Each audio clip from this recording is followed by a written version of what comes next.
Retailing is being challenged when we talk about electric vehicle. At the back of it, a couple of reasons. Because the dealers get a stability from workshops, which is service, and also, and that is going to reduce because a reason is that the electric vehicle has only limited number of components. So, number one, number two. Lesser number of component means lesser requirement of service. That's one reason. Then electric vehicle probably right now the cost efficiency is not there, so the margins may not be that great. And the Taj Mahals that we always have in terms of dealership, that probably needs to change that attitude. A bit of it has already changed. Shashank sir is here. He has done a lot of that. Tried to bring down the cost of dealership or cost burden and operating cost. You have done a lot. Many of the dealers have done, and now we have new age electric mobility company that is talking about direct D2C, direct to customer. We have seen the luxury car makers like Mercedes also talking about a very different business, and they have been successful so far. So just to understand how will the scenario look like, how will this set of business transform, we have quite qualified and expert panel who will talk about it. First, I'll give this opportunity to Venkesh ji to understand how the dealer community is taking on this, how are they trying to deal with this massive transition that is shaping in the last few months and years when electric vehicle has gone on a speed. Thanks, Nabeel. Thanks for having me over. Obviously replacing Manish because he's not well. So frankly, see, the dynamics change.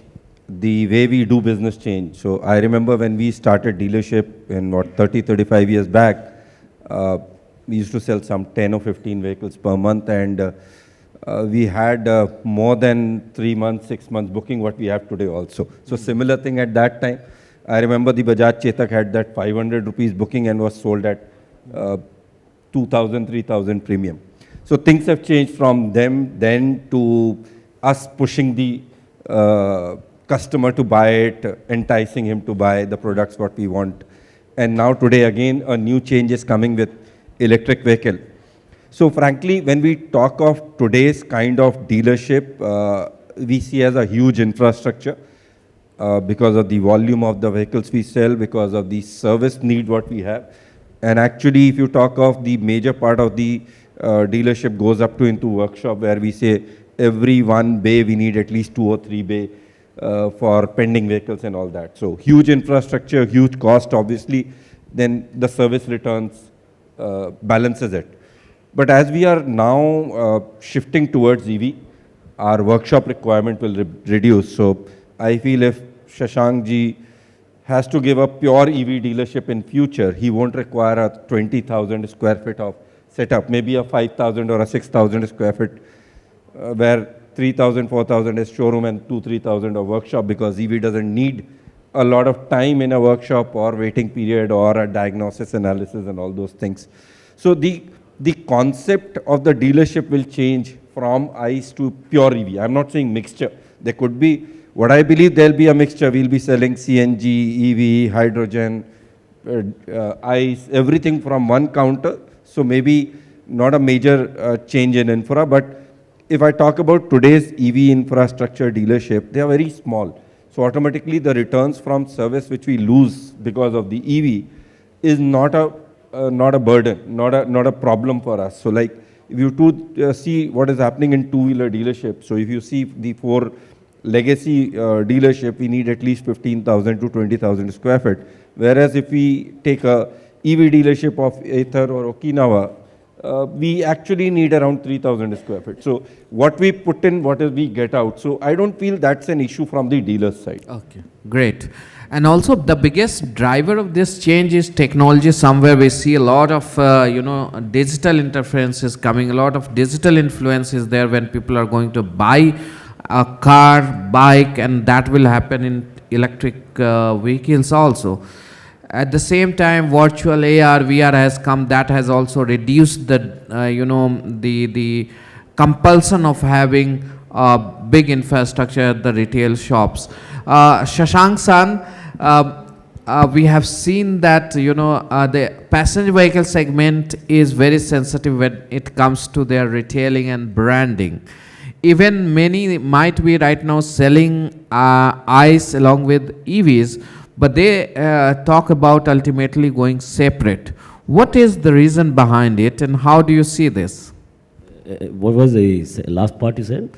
So many even ICE vehicles, which ICE vehicle makers who are selling EVs, they are right now selling from the same unit, but they talk about going separate. They will have EV outlets separately. Yeah.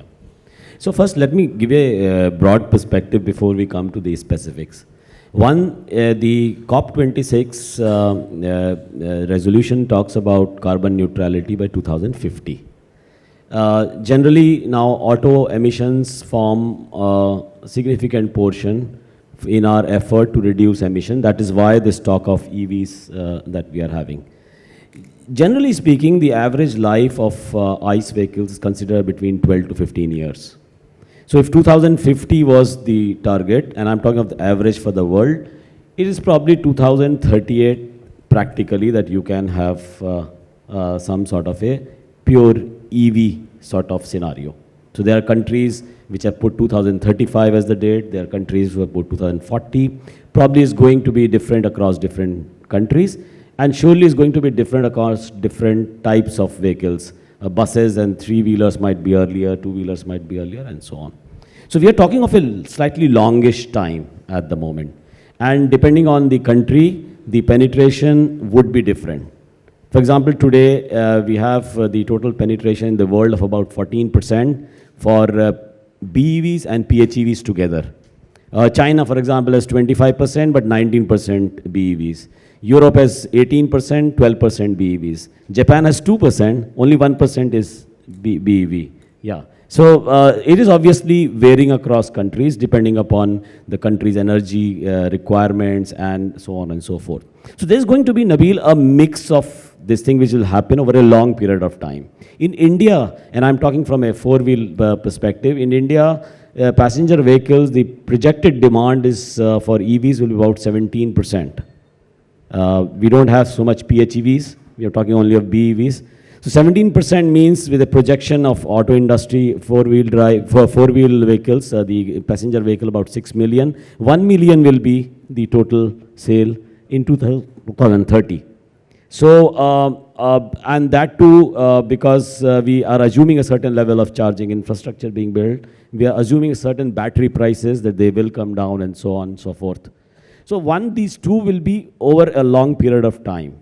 And as Vinkeshji rightly pointed out, the model that will emerge would probably be a mix of technologies put together, including EV.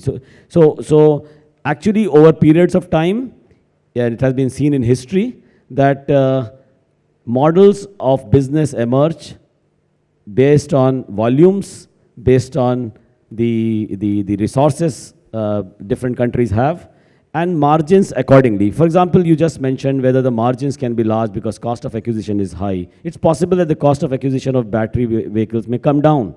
Right now, it's about 30–40% above ICE, but if battery prices come down, if you have discovered a new battery technology or higher density of cell chemistry, you could still have much lower prices.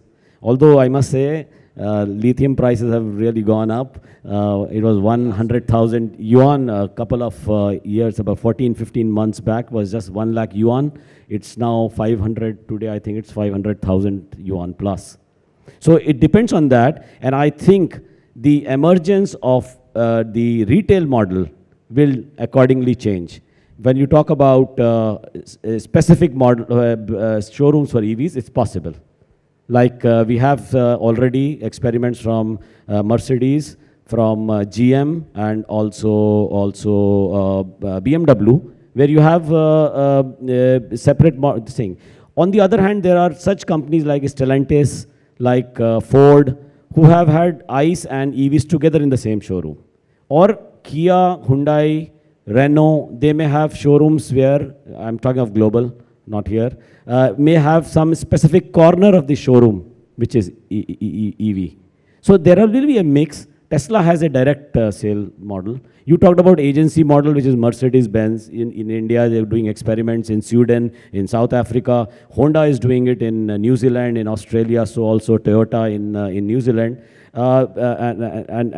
They have been apparently doing well. Yes, yes. So now we have to see whether at large volumes will this apply or not. It's possible Tesla, for example, is just B2C in most cases. Or you could have flagship stores, or you could have offline, online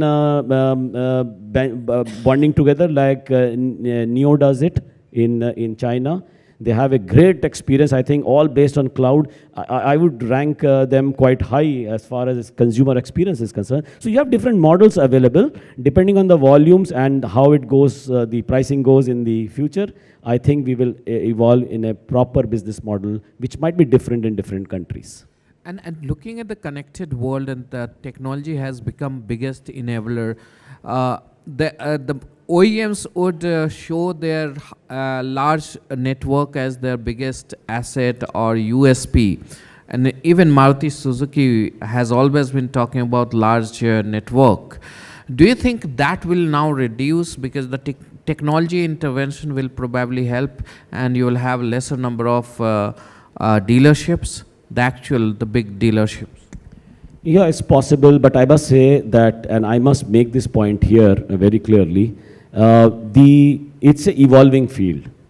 And, you know, in an evolving field, consumers want some confidence, which OEMs are not able to give, because they themselves are not fully sure which way or how it will evolve.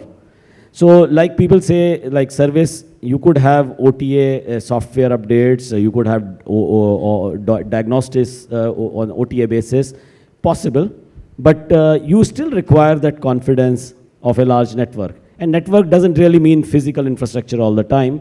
Like Maruti Suzuki has today more than 2,000 digital showrooms.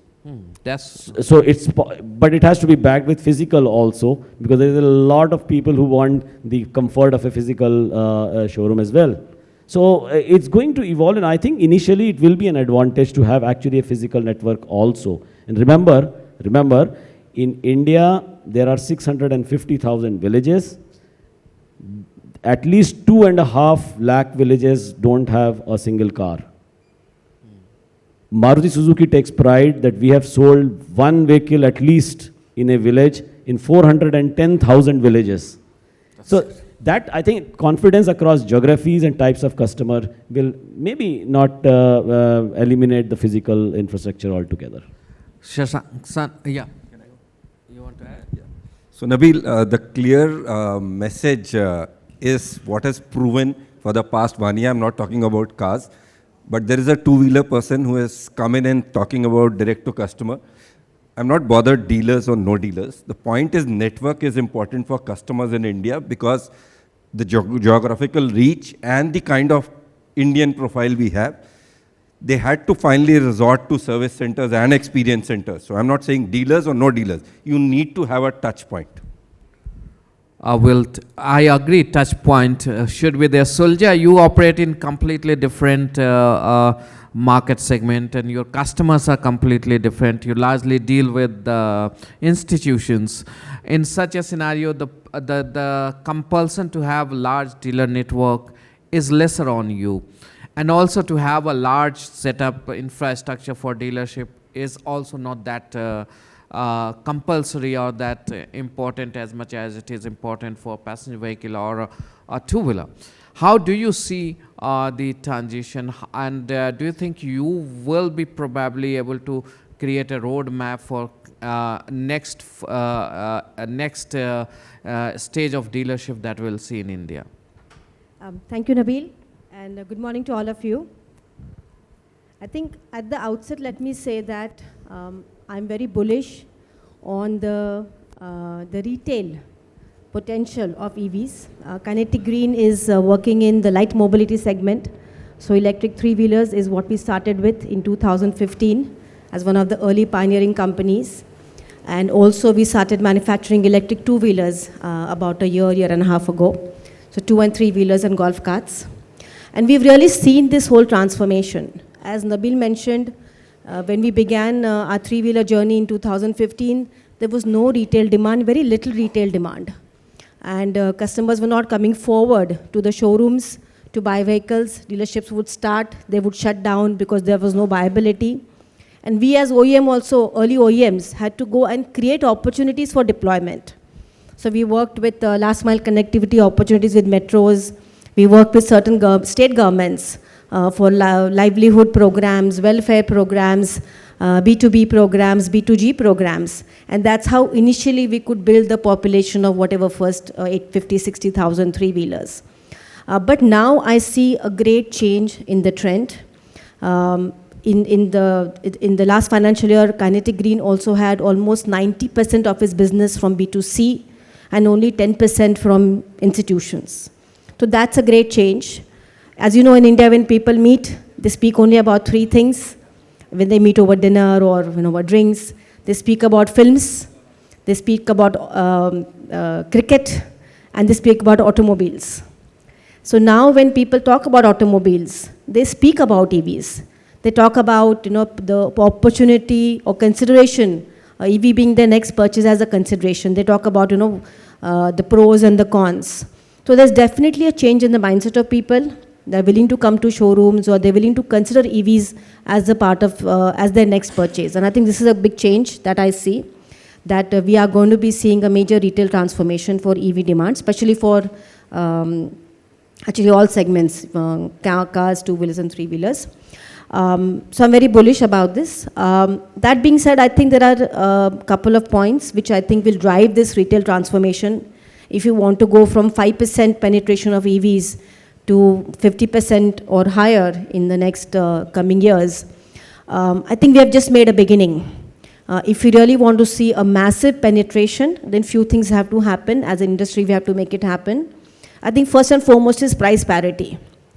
We as EV makers believe in TCO, but a private customer does not really believe in TCO. An institutional customer may believe in TCO. An e-commerce delivery company understands TCO. But a common middle class person, they don't care about TCO. I mean, it's not something that intuitively appeals to them. So price parity is important. So if an ICE two-wheeler costs, let's say 89,000, and an electric two-wheeler costs 1.5 lakhs, 1.6 lakhs, the demand will remain, at this whatever sub 5-10% level. So the current scheme support that the government has given by way of the FAME incentive, I believe would need to continue for another 3 to 4 years till we see a reduction in the prices of batteries with local cell manufacturing, with innovation, new technologies coming, reduction in the price of lithium ion, etc., etc. So I think we are still a few years away from that price parity due to mass manufacturing, due to innovation. So price parity, I think, is critical. Second is EV ecosystem and innovation. We would like to believe that people are very happy using EVs, but if you talk to customers, they have many questions. They're concerned about range anxiety, they're concerned about charging, they're concerned about battery replacement.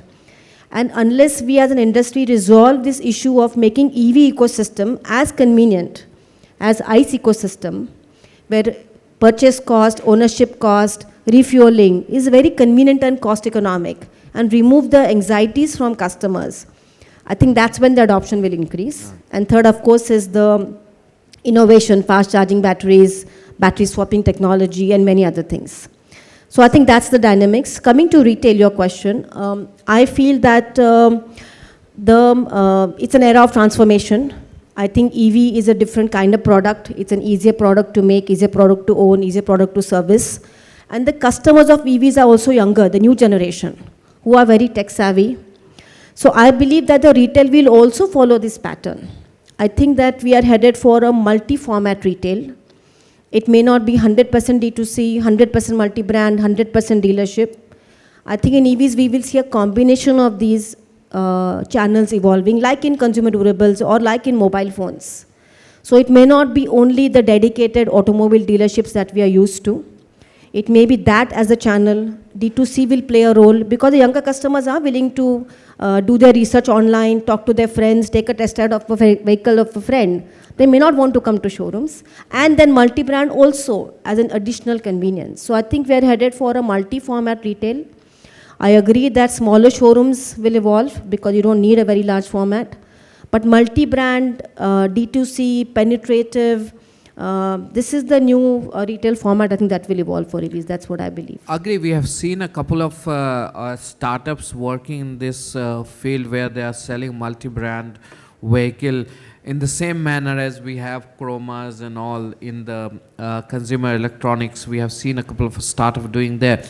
Sanjay ji is here and your role is very pertinent here, sir. Your insight is going to be very valuable because you are the first company probably in India in passenger vehicle segment to have an independent only EV only products here. So can you give us a sense how tough, easy has it been for you to start the retailing of those electric vehicles and how are you doing it and what's the way forward? Thank you, Nabeel, and good morning to all. I think first and foremost thing, as you talked about, only EV showrooms, because I think we are a company which only provides EVs. So there is no other alternative, but we have to have a showroom which can only sell EVs. I think experience what you tell, new age customers, technology customers. Even if you look at developed markets, I don't think the showrooms have gone away. The retail points have gone away. It's a distributor. Most of the markets are distributor-oriented systems. For example, even in Europe, there are distributors who take, they do the selling. But they are also making 50 showrooms, 60 showrooms. Why? It's a matured market. It's supposed to be the most matured market in the world, whether it is Europe or US or any other you take it. But still showrooms are coming. In Australia, one of our distributors is making 60 showrooms, EV showrooms. So finally, I think EV selling is an experience. So the customer has to come to the showroom, experience the EV, experience the performance of the battery. Then he gets convinced. So for us, I think when we started last year, we started selling into B2B, which is the 5-seater MPV, electric MPV, E6. So actually the customers came to the showroom. They had to take the car and do the test drive for 3 to 4 days or more than 5 days. They had a lot of questions. Again, they had to come to the showroom to ask this. Of course, they were also met on by the dealers. But finally, when they have to take the delivery, they have to come to the showroom. So the retail experience becomes very important because that gives them confidence. Even when we are talking to some of the institutions, fleet operators, the first thing they ask, where is your showroom? Is there a location where I can go and see your sales staff? So, you are the company is representing, but fine, where is my showroom? Where is my local guy? So that was the first question every fleet operator, whether it is Oryx, whether you name any big fleet operator, the first question, where is your showroom in Delhi? I didn't see it. Where is your showroom in Mumbai? I didn't see it. So they didn't buy the car till the showroom was actually physically, they saw the construction, then they got confidence, yes, we are here to stay for a long time. Yeah. So I think that is the second point. Retail stores, you are telling it will disappear. No, it's not going to disappear. It is going to stay it is going to coexist along with the digital model. That's for sure. For at least in India, 100%. So now for us, what we have made as a company, we have not asked dealers to invest in huge showrooms. It's only an EV. So accordingly, we have managed the showroom sizes. So we have not asked them to do huge setups. Reasonable setups depending upon how our volumes are going to do.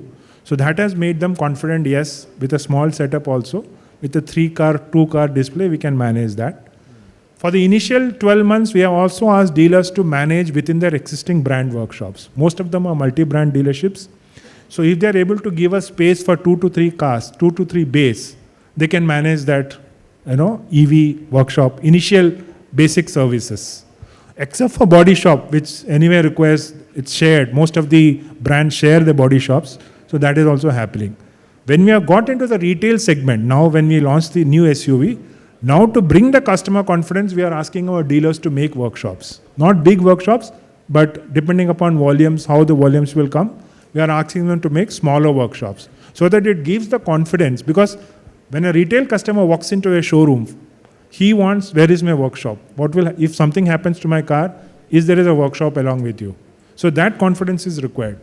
So we are asking them to invest in smaller workshops and smaller showrooms so that the EV volumes can sustain their business.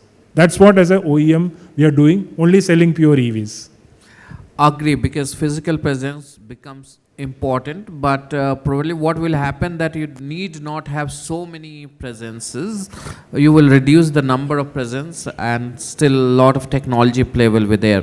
Shashank san, I just want to understand from you distributorship model that is prevalent everywhere. Why India could not take that? Do you think the future for such kind of, because dealers also have a lot of aspiration. I know few dealership who applied for distributorship of certain automobile company that were coming to India.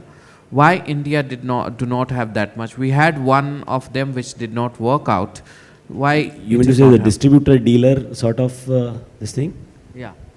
Yeah, and I think probably because of basically a diversity in our geographies and types of customers, and also I think greater control can be exercised in direct retail rather than giving it out to a distributor. Also remember there have been two-wheeler people where they appoint sub-dealers also, where the customer, the uniformity of customer experience is missing.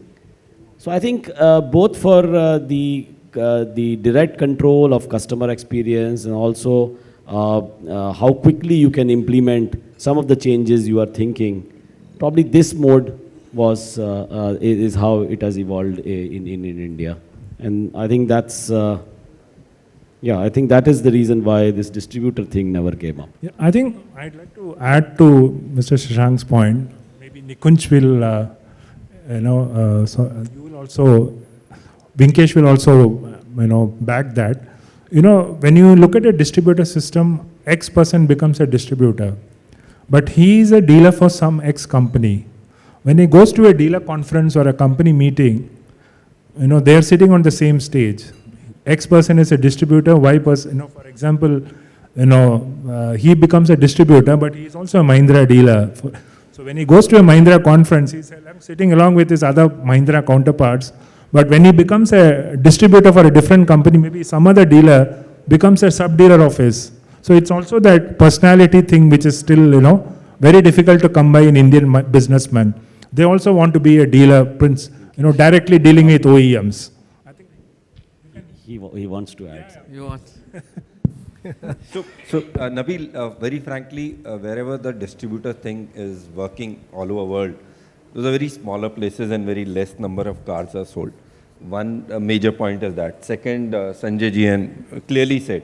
So we still have the similar thing in two-wheeler if you see. So we have a dealer who is producing or importing a two-wheeler brand and distributing all India. So, but in cars, actually, it's a big thing to do that, so it's not happening. So, yeah, there is a basic difference. I just want to add one thing, going through your topic. So, we were talking about multi-brand retail. While sitting there, Ashish ji and Suman, we were discussing about multi-brand outlets.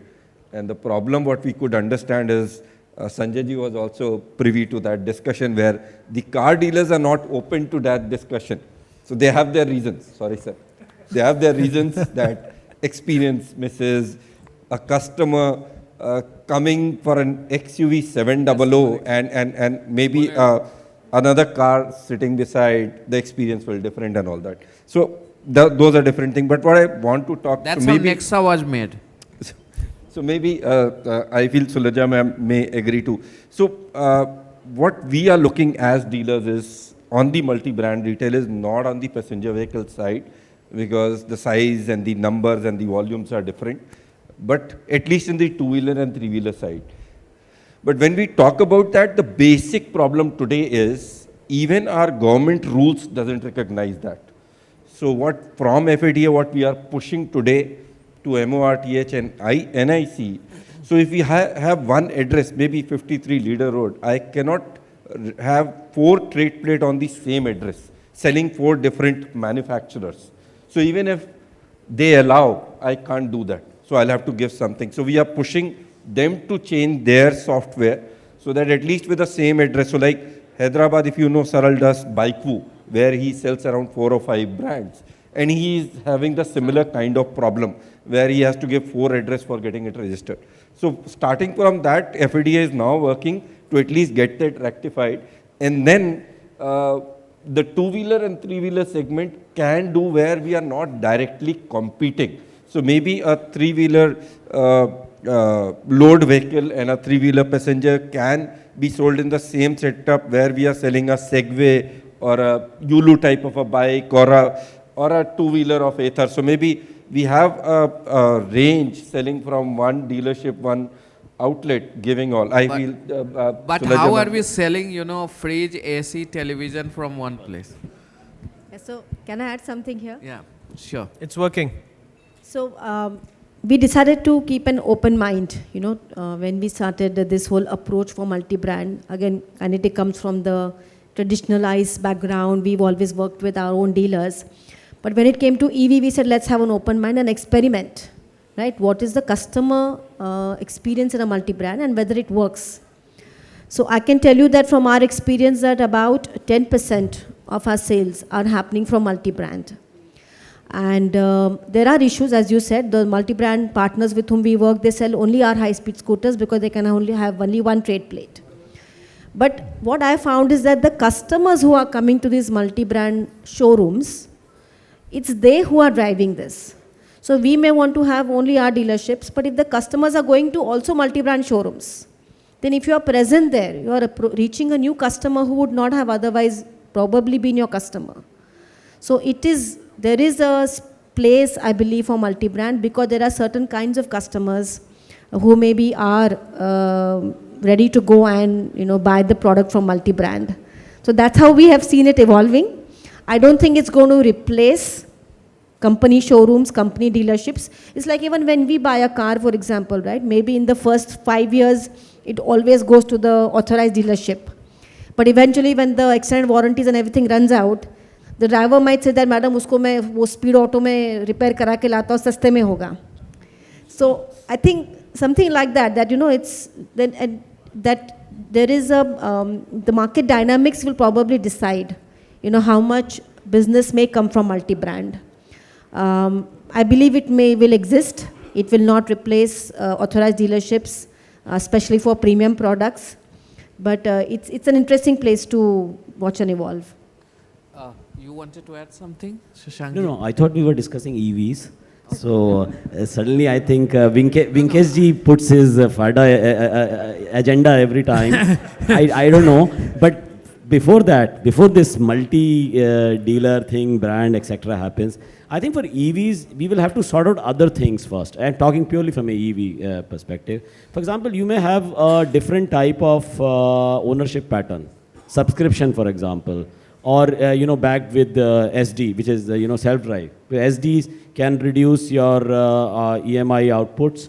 And you may have a specific EMI, you know, solutions to ownership of EVs because the initial price is high. Secondly, for example, you might have, I think we are running out of time, we have battery leasing, for example, because you have to manage the RV of EVs specifically. Those things are going to happen. Volumes will then go up. Once you have that inflection point, then we will have all this debate about how many vehicles to be sold from one showroom, whether to have a showroom or not, whether to do online, whether what margins to have, how to service, and so on and so forth. I think those aspects will be coming before, including localization, and charging infrastructure, before we get into this debate about. Indeed, a very interesting discussion and insight, but my masters are saying that you need to leave the stage. So one last final question, if you allow me, one question only. Vinkesh ji, and everybody mentioned, like, you know, everybody needs a showroom. Where is your company showroom? Nobody talks about, suppose today, Vinkesh ji has a Mahindra showroom with XYZ name. He is known as Mahindra showroom there. He is not known as his own company. Like, why dealers how will dealers, survive in a scenario where, complete shift is happening and you are known only as a OEM dealer, you do not have your own USPs, brand identities or anything. How are you going to build that? Because that will be required going forward as you move multi-brand and all. I know Chroma, I mentioned because, but I did not say that it's a LG shop or XYZ shop. Last and final question from both of you. Nabeel, you're going overboard. Let me have the last word.